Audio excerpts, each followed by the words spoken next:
Este día quisiera dar inicio a este congreso que hemos decidido titularlo Preparándonos para la gran crisis de la historia. Entendiendo esta expresión como aquella crisis que va a llegar a este mundo cuando las 7 postreras plagas sean derramadas sin mezcla de misericordia.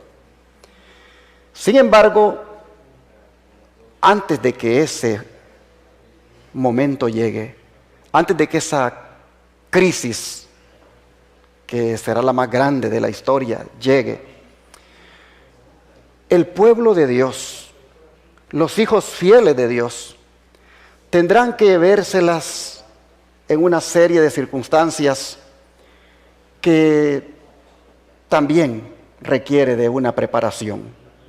Por ejemplo, aparte de lo que ya estamos experimentando, nos esperan más desastres naturales, epidemias, nos esperan leyes dominicales, nos esperan persecución y aún la decisión que se ha de hacer sobre nosotros en el tribunal celestial.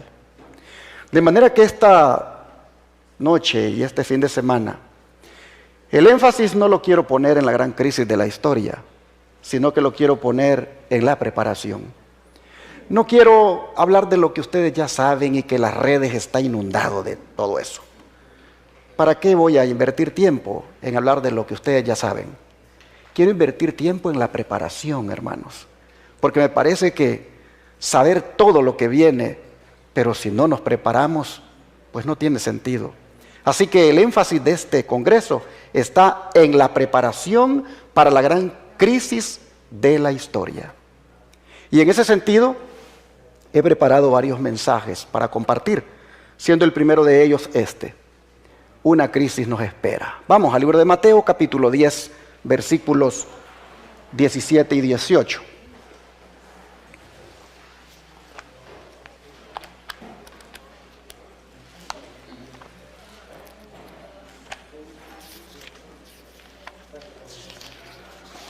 Mateo capítulo 10, versículos 17 y 18.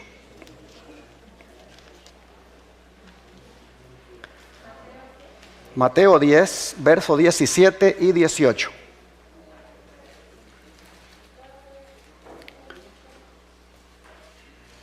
Dice el Señor Jesucristo: y guardaos de los hombres, porque os entregarán a los concilios, y en sus sinagogas os azotarán, y aun ante gobernadores y reyes seréis llevados por causa de mí, para testimonio a ellos y a los gentiles. Aquí, hermanos, nosotros miramos lo que a los discípulos les iba a pasar, lo que habría de esperarles por causa de su fe. Nosotros vemos aquí que habría de esperarles arresto y prisión, y prácticamente serían tratados como si fueran unos malhechores. Y si bien es cierto, esto se cumplió en los primeros años del cristianismo, cuando hombres como Pilato, Félix, Festo y Galión juzgaron a misioneros cristianos, los juzgaron acusados de anarquistas o perturbadores. Si bien es cierto, también se cumplió cuando Herodes Antipas, Herodes Agripa y Nerón y Domiciano, en calidad de reyes y emperadores, hicieron prácticamente lo mismo que los otros hombres que mencioné hicieron. Si bien es cierto, todo esto se cumplió en los primeros años del cristianismo, hermanos, se va a repetir. Se va a repetir en la vida del pueblo remanente, aunque con algunas diferencias en los métodos de aplicación, pero en esencia será lo mismo. ¿Y por qué digo que se va a volver a repetir? Por esta declaración inspirada de la sierva del Señor Elena White, comentando lo que acabamos de leer de Mateo. Dice: ahora el ojo del Salvador penetra lo futuro, contempla los campos más amplios en los cuales después de su muerte los discípulos van a ser sus testigos. Su mirada profética abarca lo que experimentarán sus siervos a través de todos los siglos hasta que vuelva por segunda vez. Muestra a sus seguidores los conflictos que tendrán que arrostrar. Revela el carácter y el plan de la batalla. Les presenta los peligros que deberán afrontar. Desea que cuenten el costo a fin de no ser sorprendidos inadvertidamente por el enemigo. Deseo de toda la gente, es página 318. Así que, como ustedes pueden ver, la advertencia que Jesús acaba de dar en los versículos 17 y 18 nos incluye, hermanos, a nosotros que estamos aquí esta noche. En el plan de la batalla está contemplado que algunos de nosotros, no sabemos quiénes, vamos o van a ser tomados como prisioneros para ir a dar cuenta de la fe que tenemos en el Señor. Y si ustedes ven aquí, hay algo revelador en el texto. Porque, miren ustedes, ¿quiénes son los que se juntan aquí para perseguir, para acosar, para hacerle la vida difícil a los discípulos del Señor? Aquí, hermanos, se junta, si ustedes ven el verso 17, se juntan los religiosos y los políticos. En otras palabras, nosotros miramos acá al gobierno civil involucrado en la persecución contra los discípulos del Señor. Los azotan en las sinagogas, ¿quiénes? Los religiosos. Los religiosos son, según el versículo 17, los que le hacen primero la vida difícil y luego los entregan a los gobernadores y reyes para que allí sean llevados por causa del Señor. Así que, hermanos y hermanas, siempre ha sido así. Cuando los religiosos buscan a los gobiernos para controlar las conciencias, lo que le espera al cristiano es persecución. Nosotros lo estamos viendo ya en esta pandemia, cómo los religiosos y los políticos se han juntado. Lo vemos también en el cambio climático, cómo los religiosos y los políticos se han juntado. ¿Qué buscan ellos? De que toda la gente entre en una agenda. Es cuestión de tiempo para que se pase a otras instancias, como lo predice Apocalipsis 13. Es decir, donde lleguen hasta controlar a las personas en asuntos de adoración, imponiendo lo que conocemos como la marca de la bestia y su respectivo decreto de muerte. Nunca habíamos estado tan cerca de que por asuntos de conciencia nosotros seamos, hermanos, perseguidos ya en cuanto a la adoración. Porque por asuntos de conciencia, hermanos, ya estamos siendo vistos raros cuando no entramos en la agenda que se está siguiendo. Y esto nos va diciendo a nosotros que si por razones sanitarias tu conciencia te la forzan, si por razones sanitarias tu conciencia te la presionan y te obligan a que hagas lo que no quieres, hermano y hermana, si por razones sanitarias hoy lo hacen, tú tienes una idea de lo que va a significar cuando sea por razones de adoración. Yo puedo ver aquí en Mateo 10 prácticamente toda una advertencia, hermanos, de lo que nos viene. Si ustedes notan el verso 16, Jesús dice: he aquí yo os envío como a ovejas en medio de lobos. Sed pues prudentes como serpientes y sencillos como palomas. Hermanos y hermanas, estamos nosotros en este tiempo en medio de una manada de lobos hambrientos. Y nosotros como ovejas indefensas. Pero no estamos en medio de esta manada de lobos hambrientos porque nosotros nos quisimos meter en medio de ellos. Estamos en medio de ellos porque el Señor nos ha enviado con un mensaje para ellos.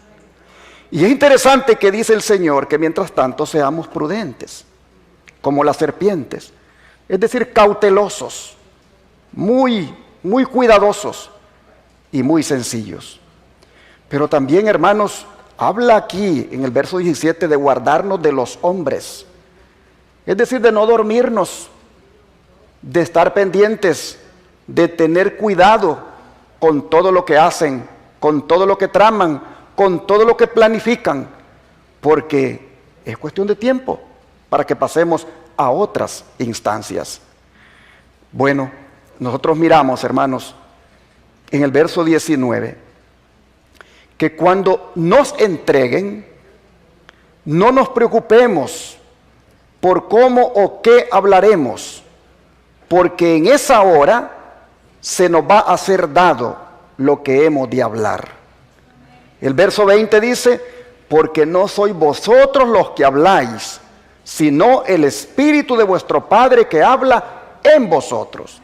En otras palabras, mis hermanos, cuando seamos llevados ante algún tribunal, cuando seamos llevados ante cualquier eminencia o, no sé, alguna asamblea legislativa, donde sea que tengamos que comparecer, hermanos, nosotros allí no vamos a estar solos. Vamos a tener a un abogado con nosotros. Y ese abogado es el Espíritu Santo. El Espíritu Santo es Paracletos. Y Paracletos es uno que está al lado tuyo. Nosotros oímos que es consolador, pero también es abogado. De manera que el Señor está diciendo, mira, vas a ser llevado a ciertos lugares donde vas a ir a dar cuenta de tu fe. Pero en ese momento vas a improvisar. Pero lo que improvises será porque el Espíritu Santo te lo va a dar. El abogado que va a estar contigo te va a decir lo que vas a hablar. Él te va a dar las palabras. Y esto, hermanos, nos debe dar a nosotros tranquilidad, porque no estaremos solos. El Espíritu Santo estará con nosotros. Ahora, es interesante que dice el verso 22, que seremos, bueno, el 21, que el hermano entregará a la muerte al hermano, y el padre al hijo, y los hijos se levantarán contra los padres y los harán morir. Miren hasta dónde va a llegar la crisis que nos espera. Al punto donde hasta familiares se van a volver contra nosotros. Y algunos ya lo están experimentando. Uno escucha testimonios de esposas que se lamentan de que sus esposos no les apoyan cuando quieren hacer la obra de Dios. A veces son los esposos los que se lamentan de que sus esposas no los apoyan y más bien los abandonan. Nosotros vemos, hermanos, que la oposición se empieza a sentir en los hogares, pero cuando llegue la situación difícil, hermanos, más difícil de lo que pensamos, pues va a ser triste ver cómo en las mismas familias habrá divisiones. Una hermana decía, oren por mí, porque yo no me quiero poner el medicamento que están obligando a que se ponga. Tengo razones de conciencia por las cuales no me lo pongo, pero tengo en mi casa un gran pleito con mi hija, porque mi hija me dice de que soy una ignorante, que si es en la iglesia donde voy, donde me están metiendo ideas en contra de eso. Y yo le digo a ella, dice que no, que son asuntos de conciencia, de acuerdo a los conocimientos que yo tengo. He decidido eso. Y decía, oren porque mi hija me está maltratando. Entonces uno puede mirar, hermanos, cómo por razones sanitarias hay divisiones ya en los hogares. No digamos cuando sea por asuntos de adoración. Llegará hasta este extremo, donde los hijos se levantarán contra los padres y los harán morir. Luego el 22 dice, seréis aborrecidos de todos por causa de mi nombre, mas el que persevere hasta el fin, este será salvo. Seréis aborrecidos de todos. En otras palabras, seremos odiados de todos, dando a entender que será la gran mayoría la que estará contra nosotros. Pero dice que será por causa de su nombre. Es decir, no será porque hayamos cometido algún crimen, no será porque nosotros hayamos violado alguna ley, solamente será por causa de serle fieles a Jesús. Pero hay algo aquí que es de esperanza, y es que dice, el que persevere hasta el fin. ¿Qué nos dice esto? Que la tribulación tendrá un final, que los sufrimientos tienen un fin, y que los que perseveren, los que resistan, los que se mantengan pacientes en esa situación, esos finalmente serán salvos. Así nosotros vemos, hermanos, que dice el Señor que el discípulo no es más, dice el verso 24, no es más que su maestro, ni el siervo más que su Señor, dando a entender de que lo que le hicieron a él, hermanos, tenemos que estar nosotros preparados para que también nos lo hagan a nosotros. La sierva del Señor, contemplando el cuadro de lo que viene, nos dice, terrible será la crisis a que llegará el mundo. Unidos los poderes de la tierra para hacer la guerra a los mandamientos de Dios, decretarán que todos los hombres, pequeños y grandes, ricos y pobres, libres y siervos, se conformen a las costumbres de la iglesia y observen el falso día de reposo. Como ven, todo girará en torno al día de descanso. Dice, todos los que se nieguen a someterse, a observar el falso día de reposo, serán castigados por la autoridad civil y finalmente se decretará que son dignos de muerte. Por otra parte, la ley de Dios que impone el día de reposo del Creador exige obediencia y amenaza con la ira de Dios a los que violen sus preceptos. Conflicto de los siglos, página 590. De manera que ahí tendremos que hacer una decisión de qué lado nos pondremos. Pero hermanos, cuando leemos estas cosas de lo que viene, no nos debemos angustiar. ¿Por qué? Porque a través del sufrimiento nosotros vamos a heredar la gloria. Es necesario, dijo Pablo, que a través de muchas tribulaciones entremos en el reino de Dios. Así que no nos debe esto de estresar, desanimar y decir, entonces mejor no soy cristiano. Es que no vas a tener opción. O eres cristiano o eres del otro bando, del bando del enemigo. Y cuando hablo de ser cristiano, no hablo de ser cualquier cristiano, sino un cristiano de verdad presente, un cristiano de la iglesia remanente del tiempo del fin. ¿Por qué decimos que vamos a heredar la gloria? A través del sufrimiento. Por lo que dice Pablo en Romanos capítulo 8, versículo 17. Romanos 8, verso 17.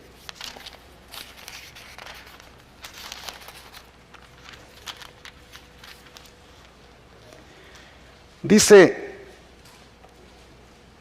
y si hijos, también herederos, herederos de Dios y coherederos con Cristo, si es que padecemos juntamente con Él, para que juntamente con Él seamos glorificados.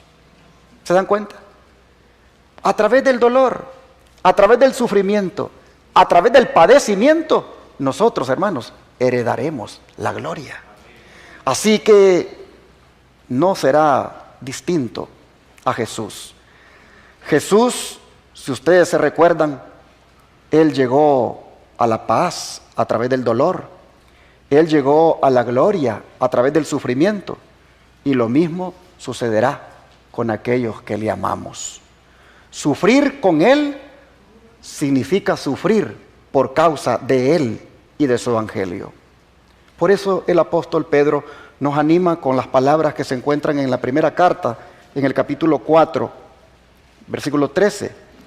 Primera carta de Pedro, capítulo 4, versículo 13.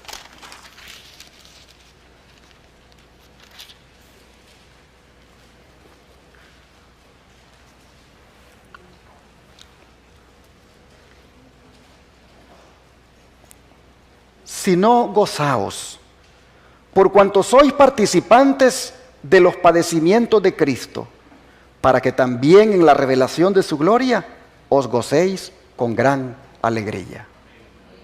Qué hermoso pensamiento, hermanos, este. Nos gozaremos con gran alegría. O sea, hermanos, el gozo. El gozo, imagínense ustedes, de la primera hora que pasemos en la eternidad, rápidamente va a sobrepujar todas las horas de aflicción y soledad que hayamos tenido en este mundo. Prácticamente lo que nosotros hayamos pasado en la crisis, eso se va a olvidar en la primera hora de la eternidad, cuando nos gocemos con gran alegría. Hay una bendición en el sufrimiento por Cristo. Así es reiterado en el verso 14. Miren ustedes aquí mismo de 1 Pedro capítulo 4. Dice: si sois vituperados por el nombre de Cristo, sois bienaventurados, porque el glorioso Espíritu de Dios reposa sobre vosotros. Ciertamente de parte de ellos Él es blasfemado, pero por vosotros es glorificado. ¿Pueden ver ustedes, hermanos, cómo la gloria es lo que le sigue al padecimiento? La gloria es lo que le sigue al sufrimiento. El glorioso Espíritu de Dios, hermanos, nos va a acompañar en medio de la crisis. El glorioso Espíritu de Dios, o sea, el Espíritu Santo, nos va a consolar, nos va a animar y nos va a guiar y nos va a bendecir en todo momento. De manera que les quiero animar a que encaremos la crisis que venga animados por estas palabras que hemos leído y que siguen en el verso 15 y 16. Miren ustedes: así que ninguno de vosotros padezca como homicida o ladrón o malhechor o por entrometerse en lo ajeno. Pero si alguno padece como cristiano, no se avergüence, sino glorifique a Dios por ello. Y saben, hermanos, que estas palabras han animado a los cristianos a lo largo de la historia a perseverar en la crisis. Estas palabras han sostenido a muchos en los momentos difíciles. La mensajera del Señor dice: vanos eran los esfuerzos de Satanás para destruir la iglesia de Cristo por medio de la violencia. La gran lucha en que los discípulos de Jesús entregaban la vida no cesaba cuando estos fieles portaestandartes caían en su puesto. Triunfaban por su derrota. Los siervos de Dios eran sacrificados, pero su obra seguía siempre adelante. El evangelio cundía más y más, y el número de sus adherentes iba en aumento. Alcanzó hasta las regiones inaccesibles para las águilas de Roma. Dijo un cristiano, reconviniendo a los jefes paganos que atizaban la persecución: atormentadnos, condenadnos, desmenuzadnos, que vuestra maldad es la prueba de nuestra inocencia. De nada os vale vuestra crueldad. No era más que una instigación más poderosa para atraer a otros a su fe. Más somos cuanto derramáis más sangre, que la sangre de los cristianos es semilla. Así el conflicto de los siglos, en la página 39, nos dice cómo los cristianos se animaron por las palabras anteriores que hemos leído en la carta del apóstol Pedro. De manera, mis hermanos, que estamos en esta preparación para la crisis que nos espera, mirando cómo la encararon nuestros antepasados, mirando cómo ellos la experimentaron, cómo ellos la enfrentaron, para que nosotros la enfrentemos de la misma manera. Porque ustedes no me dejarán mentir que en la crisis que estamos pasando, prácticamente, hermanos, es como que los demonios se hubieran soltado. Aunque están refrenados, pero como que el Señor ha permitido, les ha soltado la rienda. Y uno puede ver, al contemplar o al experimentar todo lo que está pasando, que no es otra cosa, hermanos, que los demonios sueltos, buscando ver cómo se lleva a algunos del pueblo remanente o a algunos hijos de Dios sin preparación a la tumba. Nosotros vemos de que esto apenas ha comenzado. Las cosas se van a poner todavía peores. La crisis va a llegar hasta el punto donde tenga que ver con la adoración a nuestro Dios. Pero en la preparación de este congreso que estamos enfatizando, estamos viendo cómo estos siervos del Señor en el pasado fueron sostenidos por el Señor. Sigue siendo el don de profecía. Miles de cristianos eran encarcelados y muertos, pero otros los reemplazaban. Y los que sufrían el martirio por su fe quedaban asegurados para Cristo y tenidos por Él como conquistadores. Noten, es decir, no los miraba el Señor como personas derrotadas, sino que en medio de aquel sufrimiento el Señor los miraba como conquistadores, como victoriosos. Habían peleado la buena batalla y recibirían la corona de gloria cuando Cristo viniese. Los padecimientos unían a los cristianos unos con otros con su Redentor. El ejemplo que daban en la vida y su testimonio al morir eran una constante atestación de la verdad. Y donde menos esperaba, los súbditos de Satanás abandonaban su servicio y se alistaban bajo el estandarte de Cristo. En otras palabras, al mirar cómo eran de fieles estos cristianos, cómo perseveraban en la fe, algunos de sus verdugos terminaban pasándose a las filas del Maestro. Por eso es que el apóstol Pablo, hermanos, se une a Pedro en palabras de ánimo para nosotros, como las que están aquí en Romanos 8:18. Romanos 8:18.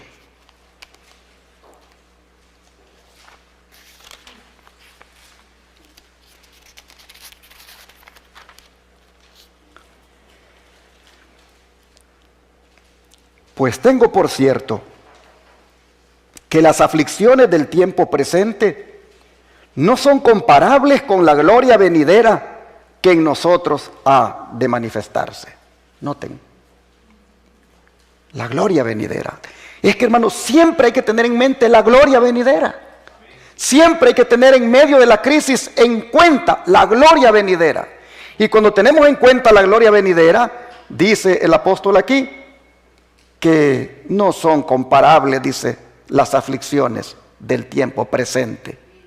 Oh, hermanos y hermanas, Pablo con Pedro están en la misma sintonía, diciéndole a los que sufren, diciéndole a los que están enfrentando la crisis, que tengan en cuenta la gloria. Ahora vean 2 Corintios 4, versículo 17 al 18. 2 Corintios 4, 17 y 18.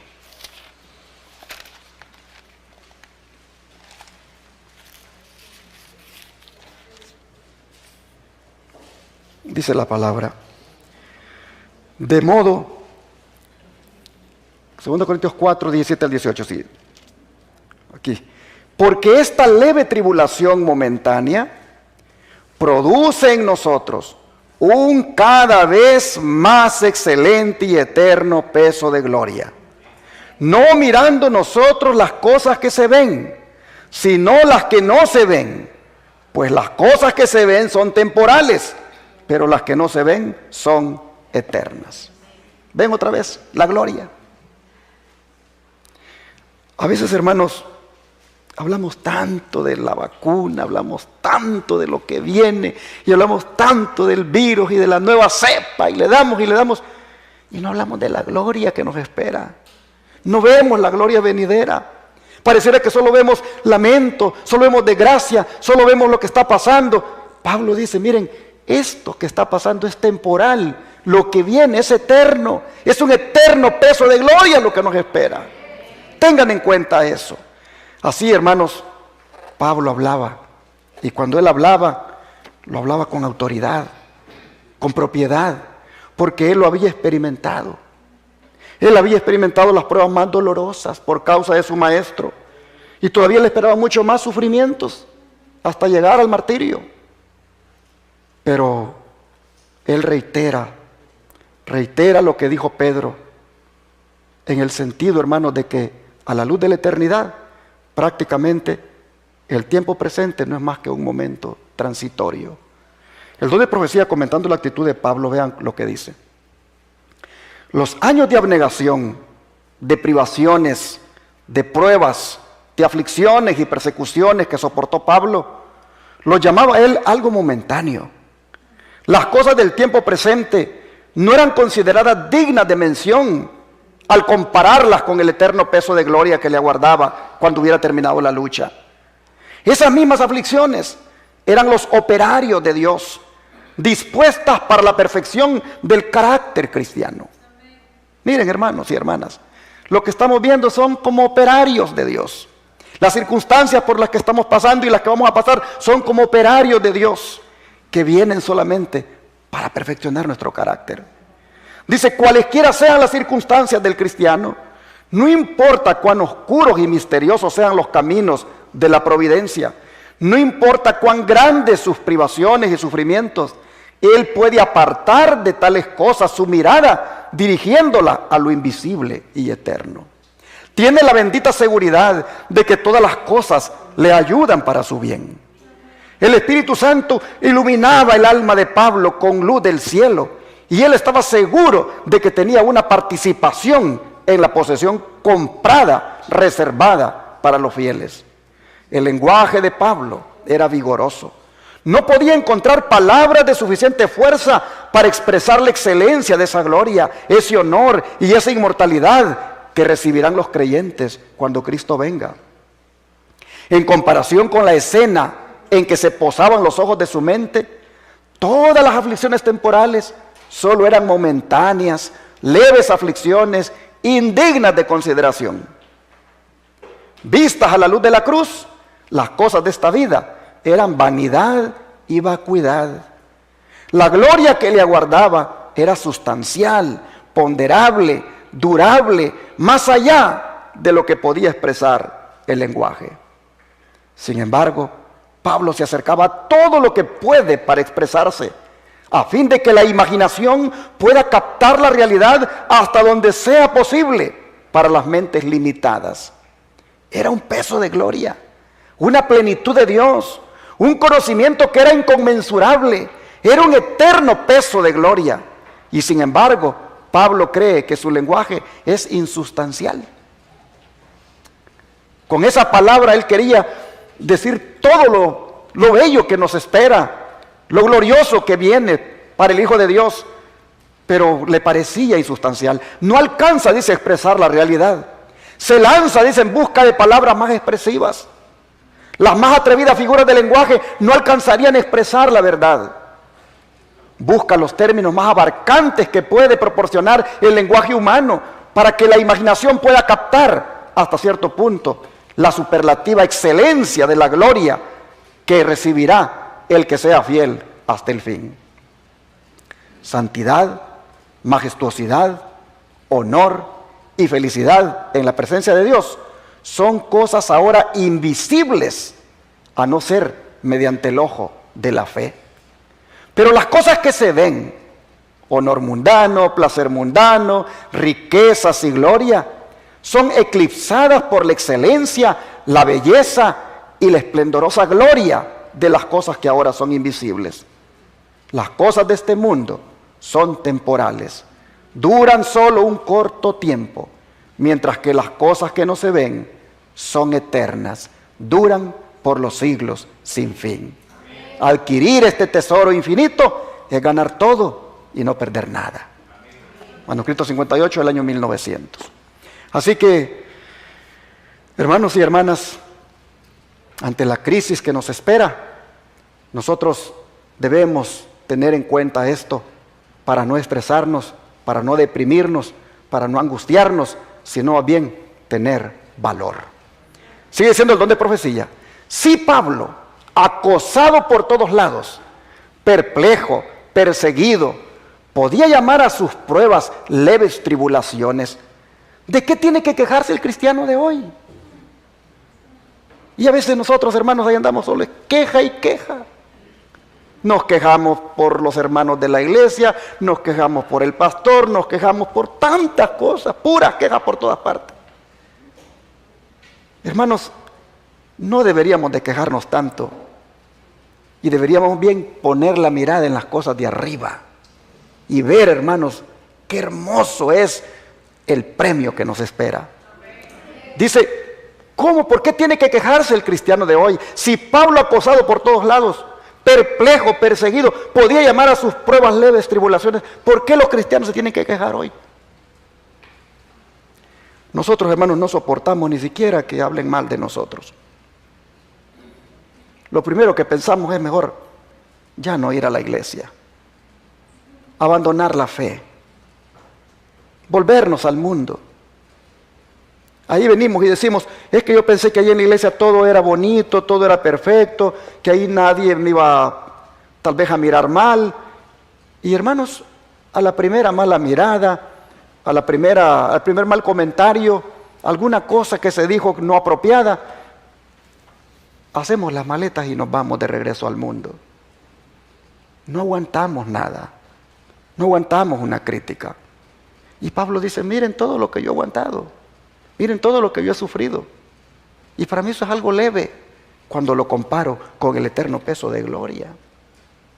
Dice, cuán baladíes son nuestras pruebas en comparación con las muchas aflicciones de Pablo. No son dignas de ser comparadas con el eterno peso de gloria que espera al vencedor. Las pruebas son los operarios de Dios, permitidas para la perfección del carácter. No importa cuán grandes sean las privaciones y los sufrimientos del cristiano, no importa cuán oscura e inescrutable pueda parecer la senda de la providencia, él debe regocijarse en el Señor, sabiendo que todo ayuda para su bien. Review Herald 6.5, 1902. Pero hay algo, hermanos, hay algo más que quiero llamar su atención ante la crisis que nos espera. Y es que debemos prepararnos para enfrentarla estudiando la palabra de Dios.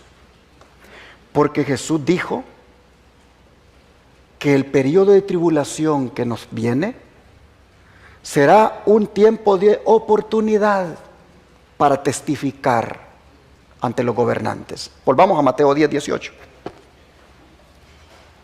Mateo 10:18.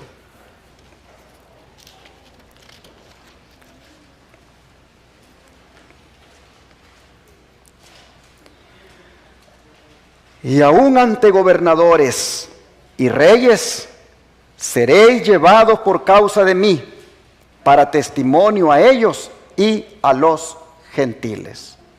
Así que, hermanos, a pesar de los azotes, a pesar de los castigos que podamos recibir,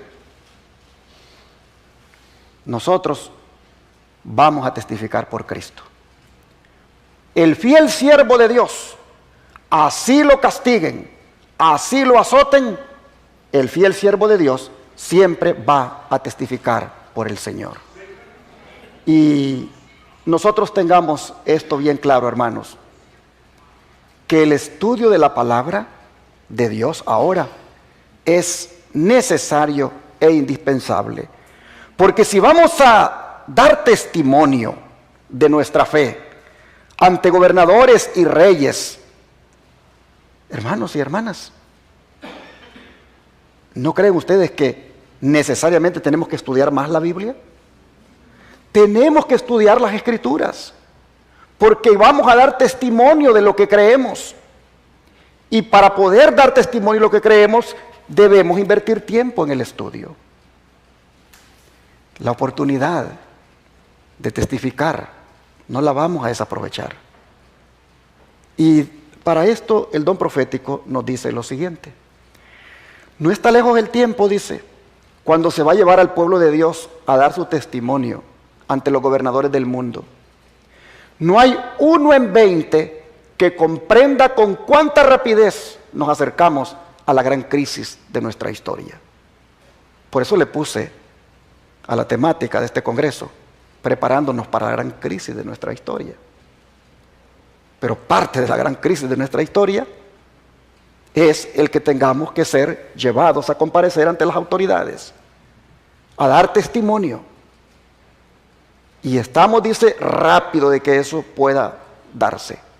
No hay uno en 20 que comprenda con cuánta rapidez nos estamos acercando a la gran crisis de nuestra historia. No hay tiempo para la vanidad, para la frivolidad, para ocupar la mente en cosas sin importancia. Por eso, hermanos, es que les estaba haciendo el comentario de a veces como por cosas sencillas, a veces abandonamos la fe. Este no es el tiempo para estar pensando en salirnos de una iglesia comprometida con la verdad, de una iglesia comprometida, hermanos, con el mensaje de los tres ángeles, una iglesia que se identifica con el pueblo remanente. No es el tiempo para estar considerando abandonarlo. A veces a mí me da tristeza cuando veo que algunos hermanos, hermanas, jóvenes se van en un tiempo cuando lo que más deberían de pensar es ver cómo se meten más de lleno en las cosas del Señor, cómo deberían de estudiar más. No hay tiempo para la vanidad, para la frivolidad y para ocupar la mente en cosas sin importancia. El tiempo que pasamos, hermanos, a veces en algunos pasatiempos sin tanta importancia, imagínense ustedes cuánto sería de bendición si lo pasamos estudiando la palabra. Siempre me gusta poner el ejemplo del famoso Netflix, porque una película en Netflix, ¿cuánto tiempo le llevará a una persona a mirarla toda? A veces me ponen a mí a verla una y a los 15 minutos estoy dormido. Y yo digo, ¿cómo aguantan a ver tanto? Un día estábamos con unos muchachos y ellos se pusieron a ver una película.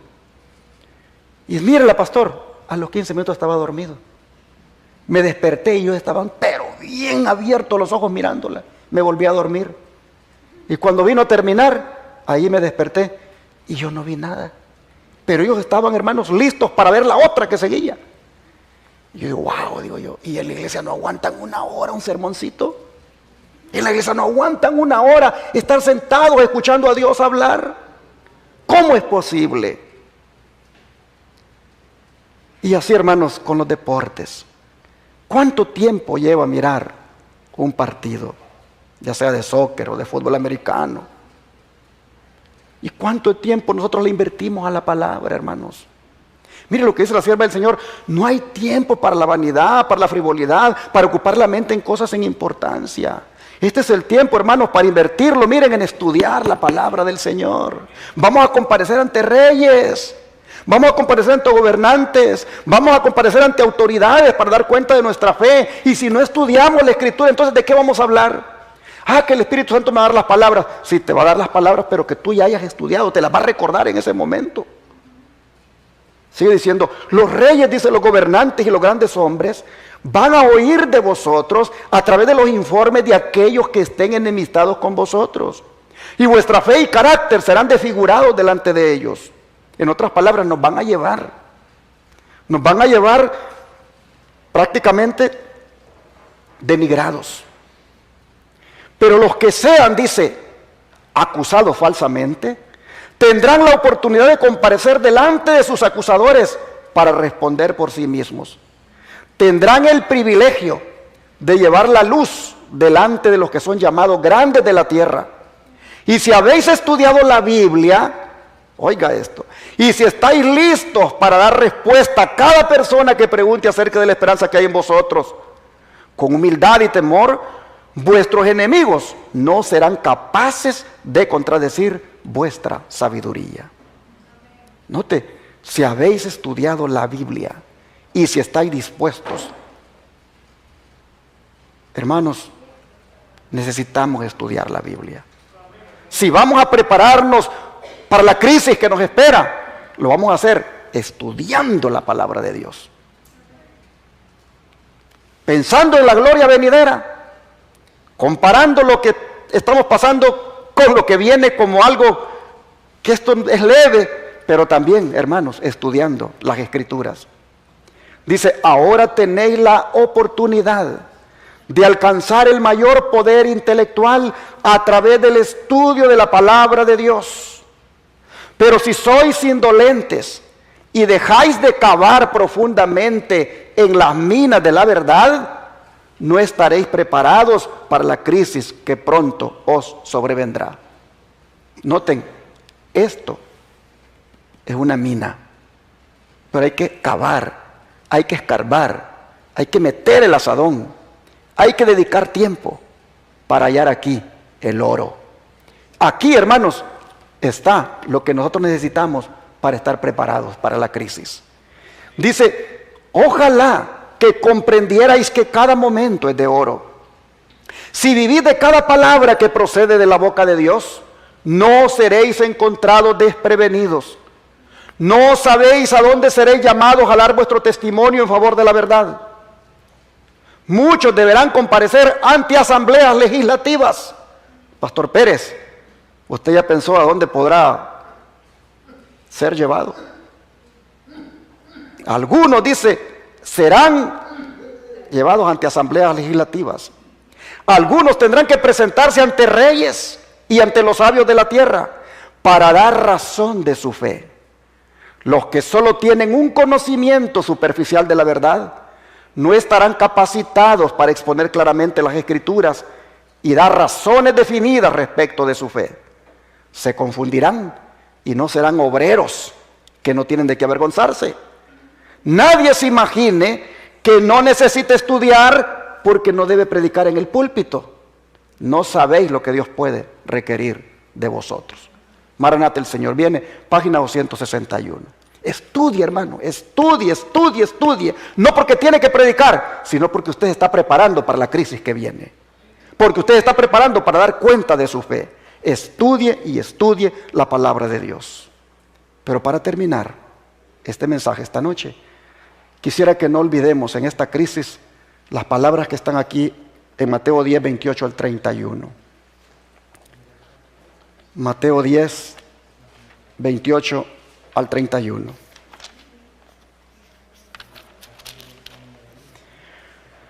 Dice el Señor: y no temáis a los que matan el cuerpo, mas el alma no pueden matar. Temed más bien a aquel que puede destruir el alma y el cuerpo en el infierno. ¿No se venden 2 pajarillos por un cuarto? Con todo, ni uno de ellos cae a tierra sin vuestro Padre. Pues aún vuestros cabellos están todos contados.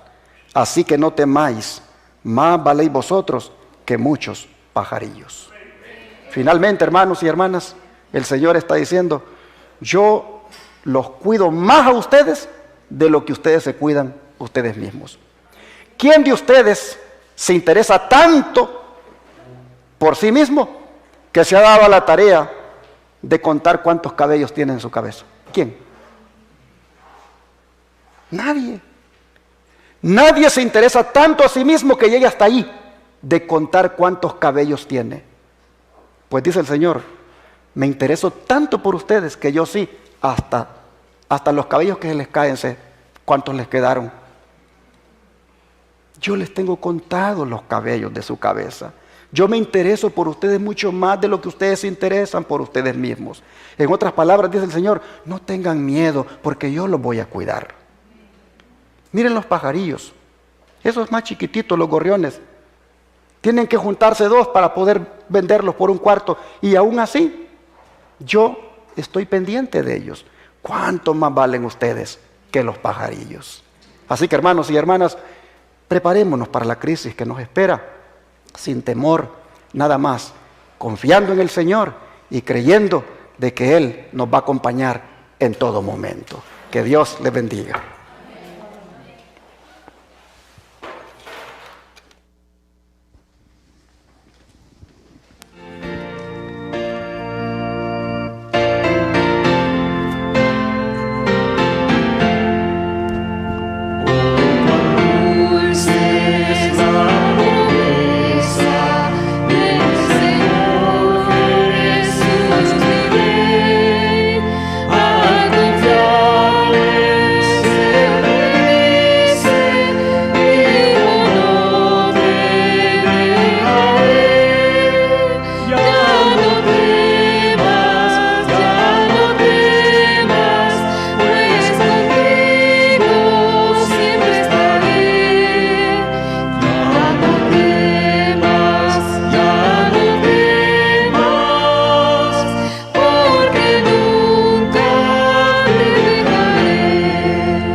asociarnos, hermanos.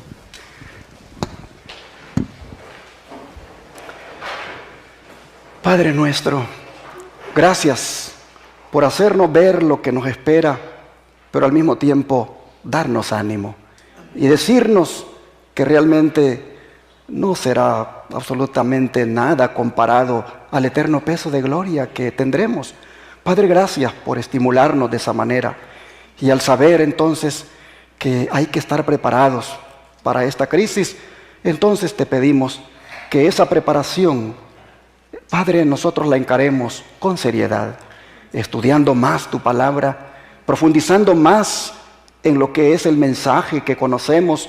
Oh Señor, te pedimos que también nosotros tengamos siempre en cuenta que seremos testigos tuyos en todo tiempo y en cualquier lugar. Así que, Padre, nos ponemos en tus manos y te rogamos que ante la crisis que nos espera, nosotros estemos preparados para enfrentarla contigo a nuestro lado. Te lo pedimos en el nombre de Jesús.